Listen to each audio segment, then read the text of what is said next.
Hello friends, आज के इस नए वीडियो में हम लोग सीखेंगे कि ये continuation of the previous video है। पिछला हम लोगों ने स्टार्ट किया था ऑर्गेनिक केमिस्ट्री के बारे में, फंडामेंटल्स जो 10th लेवल में के सिलेबस में दिया जाता है, और आज कंटिन्यू करेंगे, आगे बढ़ेंगे। और आज का पहला टॉपिक होगा फंक्शनल ग्रुप्स।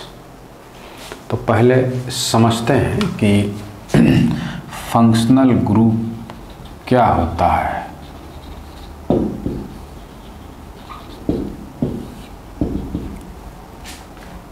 तो फंक्शनल ग्रुप के बारे में कहा गया है कि ये तो एन एटम हो सकता है, एन एटम, और अ हेटेरो एटम, हेटेरो एटम। और ये हेटेरो एटम यहाँ इसलिए कहा गया क्योंकि जैसे COOH है, कार्बोक्सिलिक एसिड, फंक्शनल ग्रुप होता है, तो इसमें एक एटम नहीं है बल्कि एक से ज़्यादा हैं, और वो भी अलग अलग एलिमेंट्स के साथ में है, इसलिए बोला गया है हेटेरो एटम। तो फंक्शनल ग्रुप एक एटम या हेटेरो एटम है। अगर इसको जोड़ दिया जाए किसी भी हाइड्रोकार्बन से तो उसका प्रॉपर्टी बदल जाता है। तो एन एटम और a hetero atom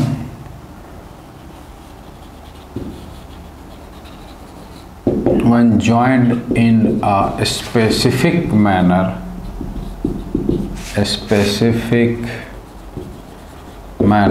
to a hydrocarbon,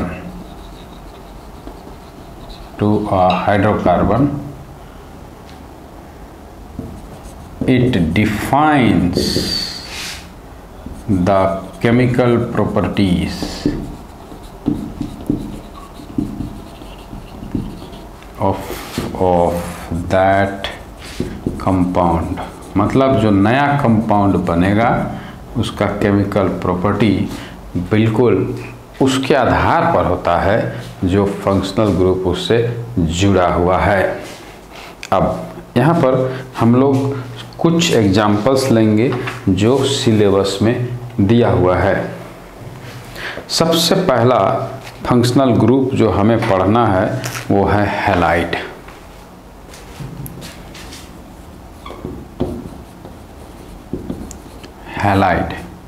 halide का सिंबल अगर देखा जाए तो RX कहा जाएगा। यहाँ पर R जो है वो अल्काइल ग्रुप होता है।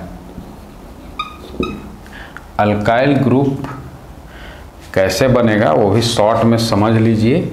मान लीजिए कि ये एक अल्केन है, अल्केन में से एक हाइड्रोजन हटा दीजिए तो बन जाएगा अल्काइल ग्रुप। एग्जाम्पल ले लीजिए, जैसे CH4, एक हाइड्रोजन हटा दीजिएगा तो CH3, यानी ये मिथाइल बनेगा। ये पेरेंट अल्केन जो था ये मीथेन था। तो मीथेन से एक हाइड्रोजन जब हट जाएगा तब जो अल्काइल ग्रुप बनेगा उसका नाम होगा मिथाइल। उसी प्रकार इथेन से इथाइल, प्रोपेन से प्रोपाइल, इस तरह से बनाया जाता है। अब यहाँ पर एक और अल्फ़ाबेट हमने यूज किया है, वो है X। और X जो है बेसिकली हैलोजन को रिप्रेजेंट करता है, जिसमें जैसे कि मान लीजिए कि फ्लोरीन है, क्लोरीन है, ब्रोमीन है, आयोडीन है, ये सब बेसिकली होता है, लेकिन सबसे ज़्यादा ये 3 यूज में आता है। अब फंक्शनल ग्रुप अगर हैलोजन जुड़ता है तो बेसिक नाम में क्या बदलाव आएगा वो भी समझ लीजिए। यहाँ पर देखिए, मान लिया जाए कि ये एक मीथेन है और इसमें से एक हाइड्रोजन हटा दें तो बन जाता है मिथाइल। और मिथाइल में अगर यदि जोड़ दिया जाए क्लोरीन तो फॉर्मूला हो जाएगा CH3Cl। अब नाम में कैसे बदलाव आएगा उसको समझिए। ये था मीथेन, CH4 इज मीथेन, एक हाइड्रोजन हटा दिए, बन गया मिथाइल। अब इसमें अगर क्लोरीन जुड़ता है तो हो जाएगा क्लोरोमीथेन, क्लोरोमीथेन। या जनरल फॉर्म में कहा जाए, जनरल फॉर्म में तो क्या कह सकते हैं, अगर एक अल्केन है उसमें से एक हाइड्रोजन हटेगा तो बनेगा अल्काइल, और अल्काइल में अगर यदि एक हैलोजन जुड़ता है, और alkyl denoted by letter R, तो हो जाएगा RX, मतलब इसका नाम हो जाएगा हैलो अल्केन। जिस प्रकार हम लोग यहाँ एग्जाम्पल में लिए हैं, क्लोरीन है तो क्लोरोमीथेन हुआ, अगर ब्रोमीन है तो ब्रोमोमीथेन होता, और आयोडीन है तो आयोडोमीथेन होता। इस तरह से नाम में भी यानी नोमेनक्लेचर में चेंजेस आता है। अब आगे बढ़ते हैं, we will discuss about second type of functional group,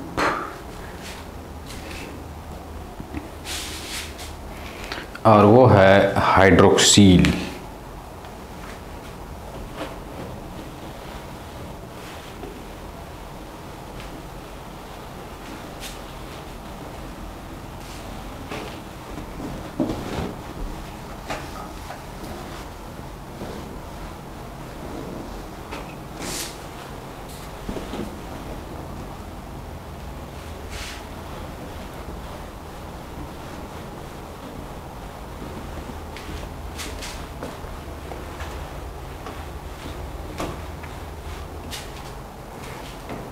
second functional group जो है वो है हाइड्रोक्सील।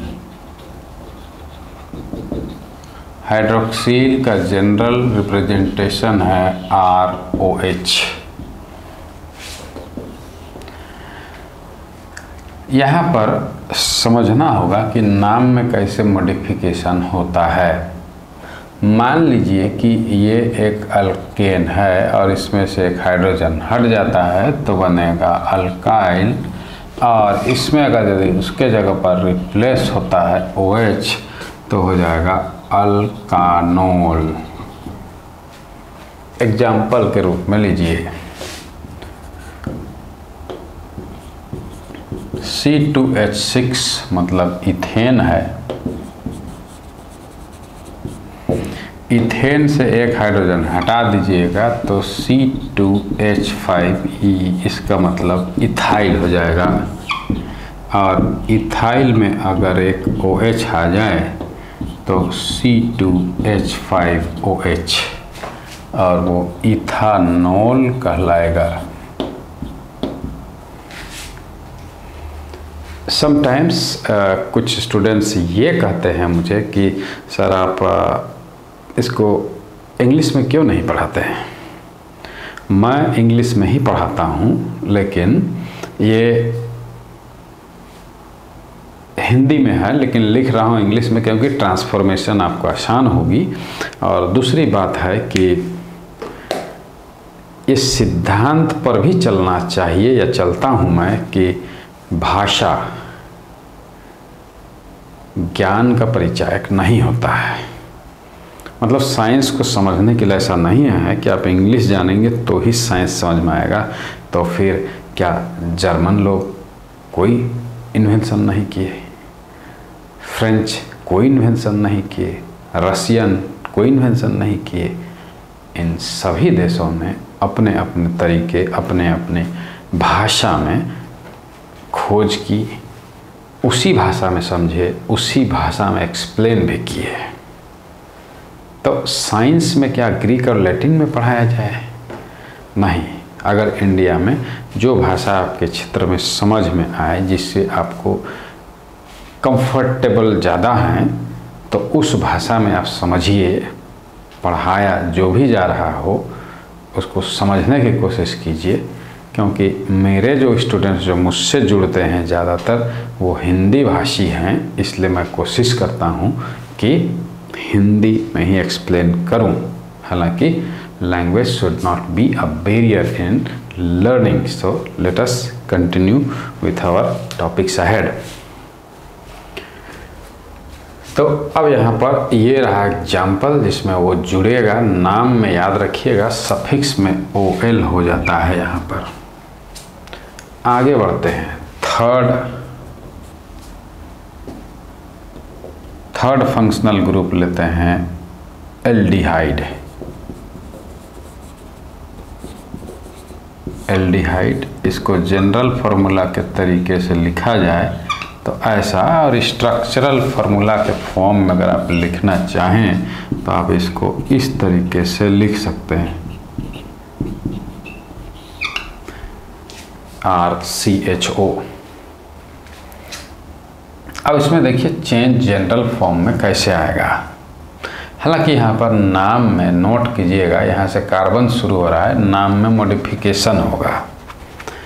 मान लीजिए CH4 है, इसमें से आप एक हाइड्रोजन उड़ा देते हैं और रहता है ये CH3, और उसके बाद अगर इसमें जुड़ जाए एक CHO तो बनेगा CH3CHO।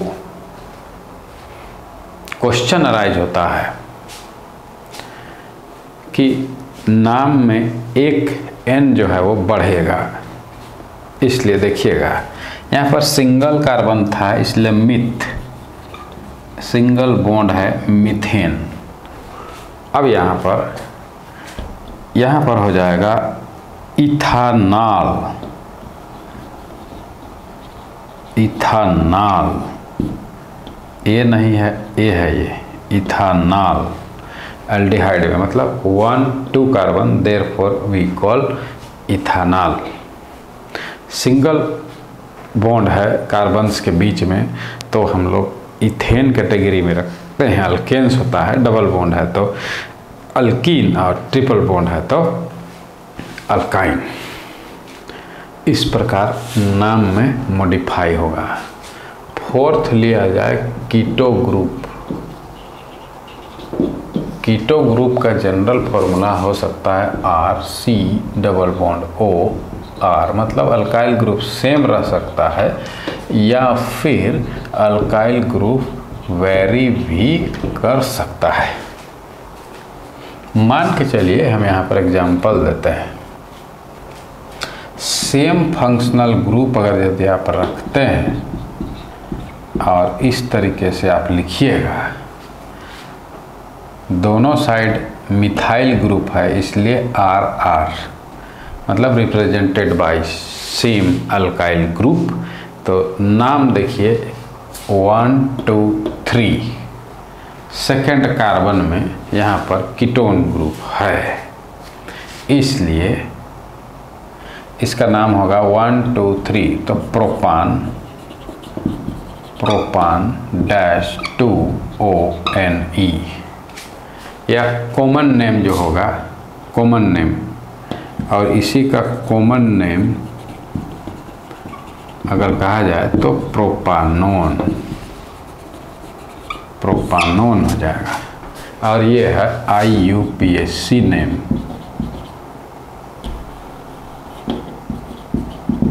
IUPAC नेम है प्रोपान 2 ओन, मतलब सेकेंड कार्बन में कीटो ग्रुप है इसलिए ओन सेक 2 के बाद लिखा गया है। अब आगे यहाँ पर अगर यदि ऐसा रहता CH3C double bond O CH2CH3, तब काउंटिंग उधर से होता जिधर से नज़दीक हो, जैसे इधर 1, इधर 2, इधर 3, इधर 4, तब काउंटिंग इधर से हो नज़दीक तरफ से, इसलिए इसका नाम होता 1 2 3 4, मतलब ब्यूटान, फिर 2 own.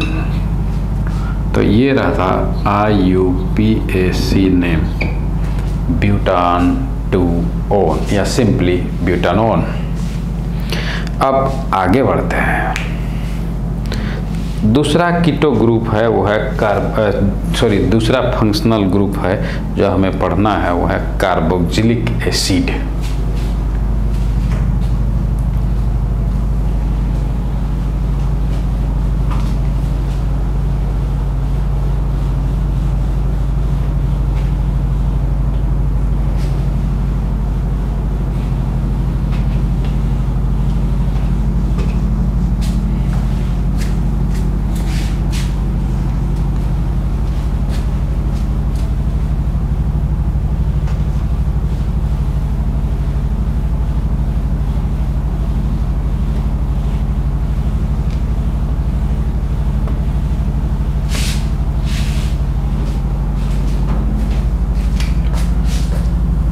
I hope it is 5th one, numbering से मैटर नहीं करेगा। हालांकि लिखा जाए ये है कार्बोक्सिलिक एसिड वाला ग्रुप, कार्बोक्सिलिक एसिड ग्रुप,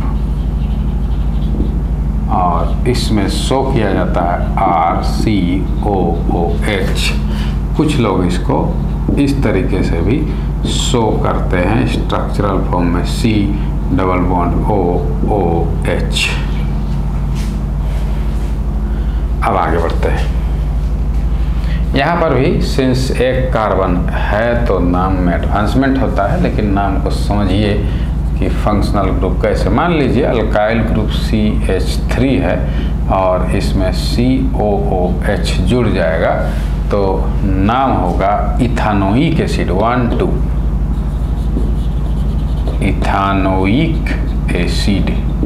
यहाँ पर मॉडिफिकेशन को समझिए, जैसे कि मान लीजिए CH4 है, यहाँ से एक हाइड्रोजन हट जाता है तो बनेगा CH3, और यहाँ अगर जुड़ेगा COOH तो होगा CH3COOH। नाम को समझिए। ये रहा मीथेन, ये बन गया मिथाइल, और फिर ये होगा इथानोइक एसिड, इथेन, क्योंकि 2 कार्बन है, इथेन ओइक एसिड। ये इसका सफिक्स जो है वो बदल जाता है।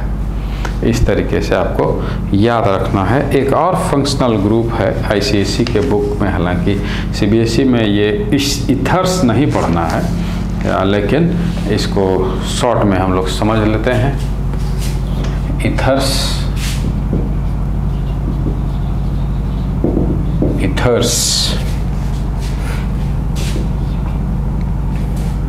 इथर्स में R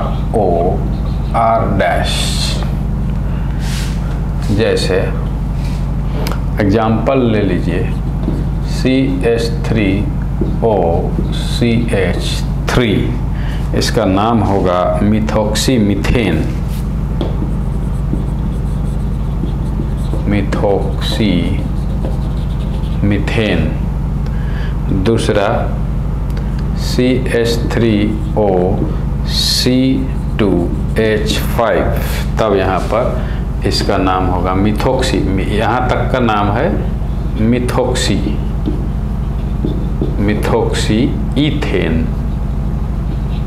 तो इस तरीके से इथर्स का नाम लिखा जाता है।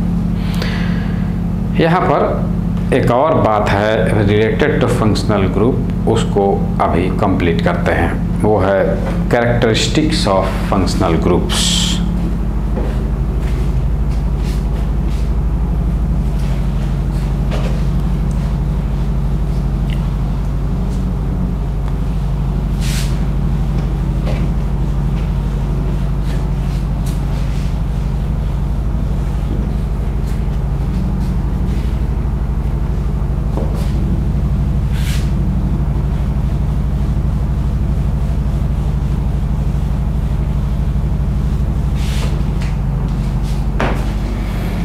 Characteristics of functional groups.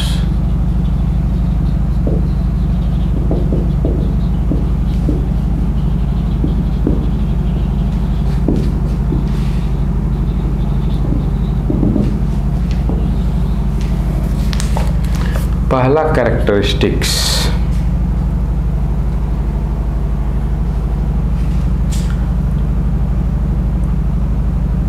a group of compounds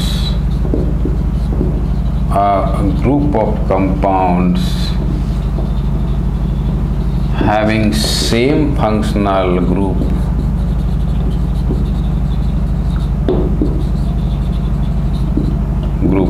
have same या similar chemical properties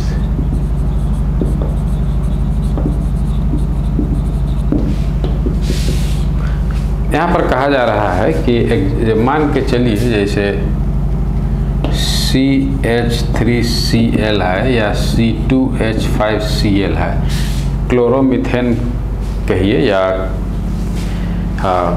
क्लोरोइथेन कहिए, तो फंक्शनल ग्रुप यहाँ हैलोजन है, इसलिए दोनों का प्रॉपर्टीज जो है वो सिमिलर होगा। इस बात को यहाँ कहा गया है पहला। दूसरी बात कहता है कि if the group of compounds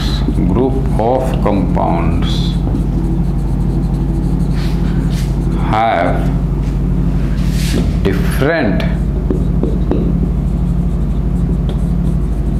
functional groups, तो बोला कि केमिकल या फिजिकल प्रॉपर्टीज भी वेरी करेगा। Physical properties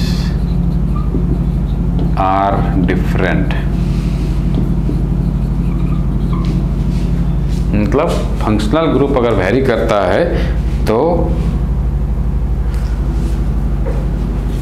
group of compounds का प्रॉपर्टीज भी वेरी करेगा। तीसरा कहता है कि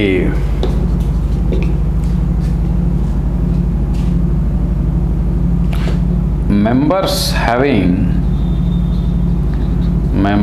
having same functional group, मतलब कुछ हाइड्रोकार्बन्स हैं जिनका सेम फंक्शनल ग्रुप है, same functional group form a homologous series,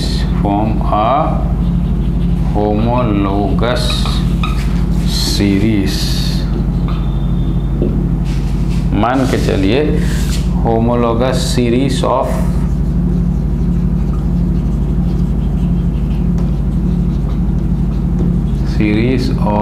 alcohols। जैसे मान लीजिए मैं आप एग्जाम्पल के रूप में मिथानॉल,